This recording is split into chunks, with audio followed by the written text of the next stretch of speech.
Sabah saat 7.30'da adam arabamızı çalmış, götürmüş. Sadece görüntü kayıtlarını petrolda ana yol, E5 yolunda görünmüş. Ondan sonrası iz yok. Yakıt almış.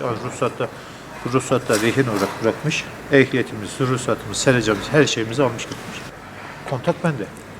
Kontak bende. Artık nasıl açmış, nasıl çalıştığımız bilmiyoruz. Emniyeti çağırdık. Gerekenleri söyledik. Şimdi içindeki olan arkadaşlarımızın amanetleri var. Bizim kendi amanet paramız var içinde. Doğalgazımızın yatacak, elektrik yatacak, su paramız yatacak. Bütün masraflar, çocukların bütün masrafı olan para oldu içinde.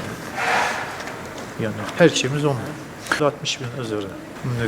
Petrolden mazot alınmış, ruhsat oradan bırakılmış. Sadece ruhsat. Adam ne yüzüğüne dair ne şeyine dair bir bilgi vermiyor.